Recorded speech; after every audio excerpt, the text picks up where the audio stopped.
آپ میں روزگاران میں ایک واقعہ بیان کرتے ہیں۔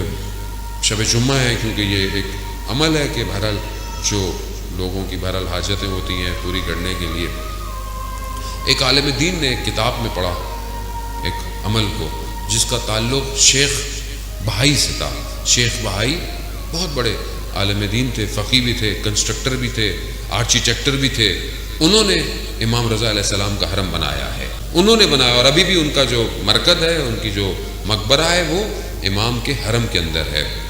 کہتے ہیں کہ جب یہ حرم بن رہا تھا تو انہوں نے جو کام کر رہا تھا اس کو ایک تعویذ دیا تھا، اور یہ کہا تھا کہ یہ جو حرم کا دروازہ بناؤ تو یہ تعویذ دروازے کے اندر رکھنا، پھر دروازے کو مکمل کرنا۔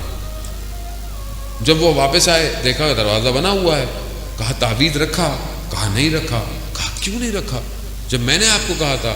کہا جب تعویذ رکھنے کا وقت آیا تو رات کو میں جب سو رہا تھا تو میں نے خواب میں امام کو دیکھا۔ امام نے کہا کہ یہ تعویذ دروازے میں نہیں رکھنا۔ کہا ایک دن، 2 دن، 3 دن جب میں نے امام کو دیکھا تو میں سمجھ گیا کہ امام نہیں چاہتے یہ تعویذ دروازے میں ہو۔ تو شیخ بہائی بیٹھ گئے اور گریہ کرنے لگے۔ کہا کیوں رو رہے ہیں؟ کہا میں نے جو تعویذ بنایا تھا نا، وہ تعویذ ایسا تھا کہ کوئی بھی صرف حلال زادہ اس دروازے سے اندر آ سکے گا، کوئی اور نہیں آئے گا، مگر امام نہیں چاہتے تھے۔ کیوں؟ رؤوف ہے، مہربان ہے، یہ امام ہے۔ عزیزان محترم، بڑی گرفتاری ہے مرنے سے پہلے۔ شب جمعہ ہے نا، میں اس لیے یہ بات عرض کر رہا ہوں۔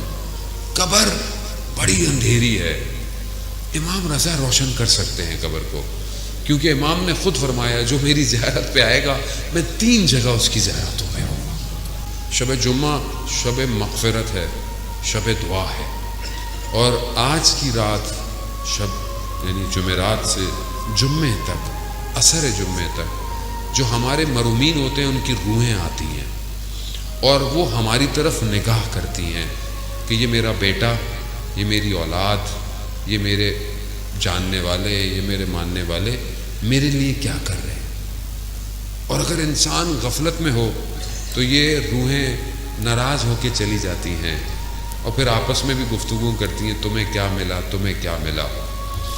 عزیزان محترم، ہم جس وادی میں رہتے ہیں اس عالم میں، عالم مادہ ہے، ہم سب نے جانا ہے۔ اگر آج ہم اپنے محرومین کو کچھ بھیجیں گے تو کل ہمارے لیے بھی کوئی کچھ بھیجے گا۔ کچھ نہیں کر سکتے تو ایک فاتحہ، کوئی صلوات، کوئی درود، کچھ نہ کچھ ضرور دیا کریں، کچھ نہ کچھ ضرور دیں۔ اور یہ جب دیں گے تو ان کو اسی کی ضرورت ہے۔ ان کو اگر آپ کوئی خیر نیک کام کرتے ہیں، حتیٰ آپ کہیں پر کوئی ایک سجدے گاہ بھی رکھ دیتے ہیں اور لوگ اس پہ سجدے کرتے ہیں، اس کا ثواب بھی انہیں جاتا ہے۔ کسی کا پیٹ بھر دیتے ہیں بھوکے کا، اس کا ثواب بھی، کسی کو لباس پہنا دیتے ہیں، حتیٰ آپ اگر پتھر کو رستے سے ہٹا دیں کسی کی خاطر کہ نیکی ہے، اس نیکی کا ثواب بھی آپ کے محرومین کو جاتا ہے۔